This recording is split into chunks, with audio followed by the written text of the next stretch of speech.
eh, peristiwa ini berdiri sendiri atau apakah peristiwa ini terkait dengan sang majikannya? Oke. Nah, karena kenapa? Karena ini kan ketika ada perubahan, misalnya mutasi di kejaksaan, lalu ada kematian kepala rumah tangganya, sangat berimpitan dengan isu yang terjadi. Kalau publik kemudian membaca ini ada big question, wajar juga. Ya.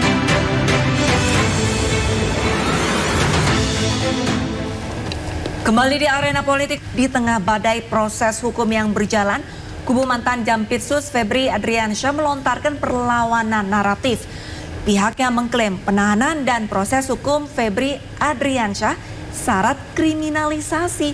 Tak hanya itu, kematian mendadak dan tidak wajar kepala rumah tangga Febri Adriansyah juga menambah dinamika yang memicu polemik. Lalu apakah gerbong kepemimpinan baru ini mampu membongkar tuntas perkara kakap kasus ini? Saya ke Pak Saud Situmorang terlebih dahulu. Pak Saud, publik mengenal sosok Kuntadi sebagai figur yang tegas di balik penetapan sejumlah tersangka mega korupsi saat beliau menjabat sebagai Dirdikpitsus. Kini beliau memegang komando penuh sebagai Jampitsus. Apakah posisi baru ini menjamin bahwa perkara besar yang tengah disidik akan dibongkar sampai ke akar-akarnya atau justru beban politiknya jauh lebih berat? Ya, tentu kita harus tanya dia, Bang. Mas Kuntadi, Mas? Wani nggak Mas? Kan itu satu. Iso nggak Mas? Ya kan? Piye carane Mas? Itu banyak pertanyaan yang harus kita tanyakan sama dia gitu. Berani, bisa, terus bagaimana caranya di tengah yang saya bilang tadi, indeks persepsi korupsi kita 34, cara kita berpolitik dapatnya cuma angkanya di bawah 40, itu sangat sulit kalau kita katakan dia bisa independen. Oke. KPK yang tadinya independen aja kemudian diganti undang-undangnya. Ya.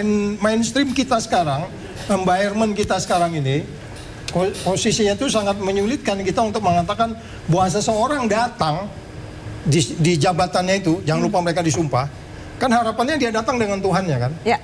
Nah, banyak di antara kita datang dengan bos kita. Kita datang dengan teman-teman kita seangkatan. Kita datang dengan korpsnya, jiwa korsa dan seterusnya. Sehingga kemudian kalau Mbak tanya, apakah dia bisa, itu harapan kita. Ya. Ya kan, ada orang bilang dia punya pengalaman, track record bagus saja nggak menjamin. Apalagi kalau track recordnya tidak baik kan gitu ya. Jadi sekali lagi kalau ditanyakan apakah kemudian menjadi harapan, ya itu harapan kita. Tetapi saya di bagian depan sudah tanya, bagaimana, please tolong yakinkan kita. Berani nggak kalau hari ini kita tanya dia, Anda bisa nggak sebelum 17 Agustus perkara ini udah P21? Kalau saya, ininya berani saya. Karena di KPK waktu itu pimpinan KPK itu jaksa penuntut dan penyidik. Bisa kita pastikan. Karena kasus ini cukup terang kok, cukup lama.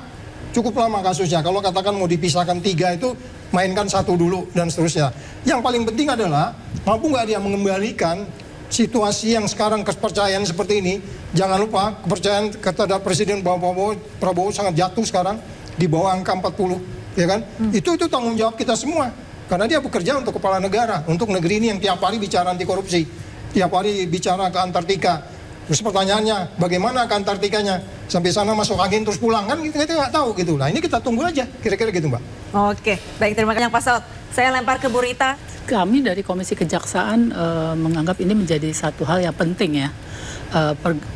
Pengisian jabatan Jampitsus segera dilakukan karena kegiatan yang dilakukan oleh Kejaksaan Agung ya itu begitu banyak penanganan perkara yang ada di sana, tidak hanya satu persoalan ini. Itu satu yang pertama. Yang kedua, proses penanganan kasus yang sekarang kita bicarakan ini juga sudah berjalan 2 minggu ya kalau kita lihat ya, misalnya, atau sebelumnya lagi sudah dilakukan oleh aparat penegak hukum dari awal. Jadi pelantikan Bapak Jampitsus ya itu pada posisi hari yang sama pun ternyata kemudian ada penetapan pergantian status, salah satunya adalah saksi menjadi tersangka. Ya. Jadi saya kira justru itu tidak kelihatan bahwa perkara tetap berjalan, progres ada, dan kami berharap memang perkara ini bisa segera berlanjut ke proses penuntutan dan pengadilan dan dilakukan secara tuntas.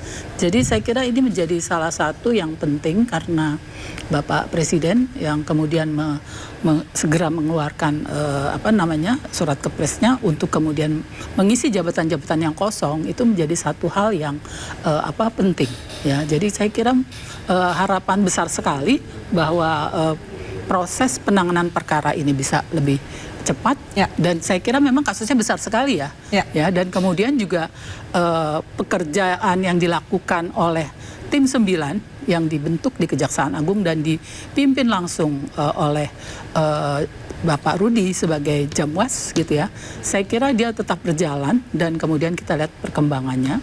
Dan Komisi Kejaksaan sendiri pun juga membentuk tim yang mengawasi langsung proses yang terjadi dalam penanganan perkara dan kemudian juga kinerja dan juga perilaku dari para penyidik yang melakukan tugas-tugasnya khususnya di dalam kasus ini. Baik, saya ke Pak Selamat. Ya. Ada tanggapan Bapak? Ya, memang menarik juga apa yang dikemukakan oleh Febri Adriansyah itu soal dugaan ada kriminalisasi di dalam kasus ini. Ya. Saya kira rata-rata orang yang sedang terjerat hukum biasa akan melakukan pembelaan-pembelaan seperti itu. Sehingga hal ini memunculkan tafsir-tafsir politik. Apalagi ini kan elit-elit, termasuk elit kejaksaan. Nah, dalam negara hukum, pernyataan bela diri itu harus dipahami sebagai klaim dari pihak yang bersangkutan, bukan sebagai fakta hukum yang telah terbukti. Kan harus dibuktikan juga apakah kriminalisasi atau bukan, apakah ada unsur politik atau bukan. Nah, sebaliknya aparat penegak hukum juga harus bisa menyatakan seseorang bersalah atau tidak itu melalui proses penegakan hukum yang benar, yang profesional. Sekarang Kejaksaan Agung sedang dipantau, semua mata di situ. Sekarang KPK juga di situ. Apakah kemudian ada titipan-titipan, apakah ada tekanan-tekanan dari lembaga penegakan hukum yang lainnya? Oleh karena itu, analisis politik perlu dibedakan secara tegas dari pembuktian hukum. Lalu kemudian soal narasi. Narasi kriminalisasi menurut saya juga dalam perspektif komunikasi politik ini lazim digunakan oleh tokoh publik yang sedang menghadapi proses hukum. Rata-rata semua pejabat negara, mau itu polisi, mau itu jaksa, mau itu KPK yang ketangkap, kasus Firly juga misalnya, dia merasa bahwa saya dikriminalisasi. Jadi tinggal kemudian narasi ini harus dibuktikan. Jadi ini memang bagian dari strategi komunikasi politik orang-orang yang sedang terjerat hukum. Gitu. Oke, tapi kalau menurut Anda untuk proses hukum dari kasus Febri ini sendiri, apakah sudah sesuai dengan hukum yang berlaku? Saya kira terlalu prematur kalau kita membuat kesimpulan sekarang. Karena ini masih berjalan. Kita akan lihat nanti, betul-betul tidak. Apakah orang-orang yang memeriksa ini bagian dari titipan-titipan atau seperti apa? Ini kan prosesnya lama. Apakah orang-orang itu ada kaitan? Lalu KPK sekarang, ini pesan dari siapa? Jadi terlalu prematur kalau kita bilang ini profesional sekarang. Nanti dulu, tunggu itu keputusan. Jadi apakah 1 bulan, 2 bulan, 3 bulan, nunggu hasilnya selesai seperti apa? Oke, Pak Kurnia. Tanggapannya. Bicara tentang transparansi penegakan hukum, maka muaranya ada di Kejaksaan Agung. Dan tentu kami di Badan Komunikasi Pemerintah mendorong agar terus konsisten mengupdate kepada masyarakat bagaimana proses penegakan hukum terhadap Pak FA ini berlangsung. Itu yang pertama. Kemudian yang kedua, masih soal transparansi. Sebenarnya tak lama lagi ketika pelimpahan berkas perkara penyidikan ini naik ke penuntutan dan berpindah ke pengadilan, maka transparansi itu dengan sendirinya akan terjadi. Karena konsep pengadilan itu terbuka untuk umum, siapapun bisa menyaksikan, mengikuti konstruksi dakwaannya, melihat dan mendengarkan pernyataan saksi, tuntutan, dan lain sebagainya. Pemerintah berupaya untuk menjaga itu agar tetap terlaksana dengan baik. Misalnya, bagaimana hak-hak masyarakat dapat terpenuhi atau hak-hak para pihak dalam proses hukum ini. Misalnya kalau dalam konteks pengawasan, masyarakat bisa mendatangi Komisi Kejaksaan ketika menemukan ada dugaan penyimpangan dalam proses penyidikan ini. Ketika berpindah ke pengadilan, ada juga yang dinamakan Komisi Yudisial, ada Badan Pengawas Mahkamah Agung. Bahkan saat proses penyidikan berlangsung, ada upaya yang dijamin oleh negara bisa digunakan oleh berbagai pihak yang disebut dengan pra-peradilan. Ketika ada aspek formil yang dirasa terganggu dan harus ada mencari keadilan di pengadilan negeri. Selain itu, yang ingin saya tegaskan juga bahwa selama ini prestasi di Kejaksaan Agung itu amat sangat baik. Misalnya saya kebetulan membawa data penyelamatan kerugian keuangan negara yang berhasil dilakukan oleh Kejaksaan Agung dalam rentang waktu 2020 sampai 2026 mencapai angka 131,5 triliun. Ini berdasarkan putusan pengadilan yang berkekuatan hukum tetap. Apa yang ingin saya sampaikan dengan menyebutkan data-data ini, ketika ada prestasi di satu institusi, itu tentu bukan hanya karena 1-2 orang, tapi karena kerja kolektif di Jampitsus Kejaksaan Agung Muda bidang pidana khusus dan jauh melampaui 1 atau 2 orang di sana. Sehingga perkara ini harus kita katakan bahwa ini adalah perilaku oknum di internal Kejaksaan Agung. Karena selama ini prestasi Kejaksaan Agung memang cukup mentereng, diapresiasi oleh publik dan banyak diakui dalam berbagai survei-survei yang sudah dilansir ke tengah masyarakat. Demikian. Baik, Pak Saud, ada komentar? Ya, namanya upaya penegakan hukum itu untuk, lagi-lagi saya katakan negara yang indeks persepsi korupsi 34 itu sangat rendah. Itu kan cerminan mulai dari kepala negara sampai ke bawah itu bermasalah semuanya. Konflik of interest, tidak transparan. Tadi kan Kurnia bilang transparan. Iya, transparan tapi di tempat tertentu transparan, di tempat lain ditutupi. Terus kemudian prosesnya tidak akuntabel. Terus kemudian apa yang kita sebut konflik of interest. Terus apa yang kita sebut tidak dilaksanakan dengan fair. Karena awalnya juga nggak fair banget gitu kan. Yang memberi, yang menerima itu kan harusnya mana lebih berat. Oke, yang lebih berat yang terima baru belakangan gitu. Apalagi yang menerima itu penegak hukum. Penegak hukum itu harus diberikan pemberatan sebenarnya. Jadi artinya gini loh, kalau ada upaya untuk kemudian mengangkat, jangan lupa nanti Januari kita akan dapat indeks persepsi korupsi baru. Kalau gini nggak hati-hati nanti kita turun jadi 30 bisa jadi. Jadi artinya kita warning pemerintah, kita warning semua yang bertanggung jawab di sini, terlebih KPK, karena dia adalah berwenang sebenarnya untuk supervisi ini. Bahkan kita pertanyakan kalau dia dikasih wewenang tidak digunakan tuh manusia macam apa kayak gitu. Ya kan dikasih wewenang tapi nggak digunakan gitu. Jadi sekali lagi ini tanggung jawab kita sama-sama untuk kemudian menganggap case ini kalaupun ada yang disebutnya confuse dalam berpikir, kita kembalikan ke teori aja. Formil materialnya kasus ini udah sangat cetowel-welo gitu orang bilang itu nggak sulit ini. Cerita gampang kok ini. Tinggal kemudian kalau mereka mau nggak tidur 2 hari aja, besok bisa dilimpahkan langsung kok. Kira-kira gitu, Mbak. Oke, baik. Dan sebenarnya ini di tengah badai proses hukum Febri, ini muncul adanya kabar bahwa kepala rumah tangga di kediaman Febri ini mendadak meninggal dunia beberapa hari yang lalu, Bapak-Bapak dan Ibu.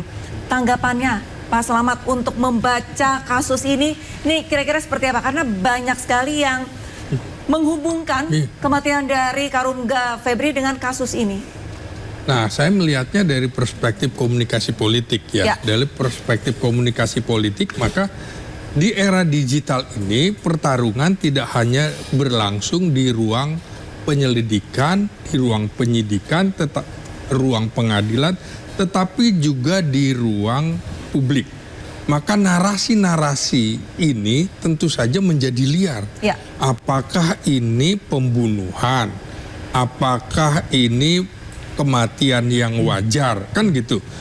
Akibatnya masyarakat sering membentuk penilaian sebelum seluruh fakta hukumnya terungkap. Kan seperti itu. Karena ada narasi-narasi yang tidak jelas ya. Nah, karena itu pertanyaan yang muncul adalah apakah peristiwa ini berdiri sendiri atau apakah peristiwa ini terkait dengan sang majikannya?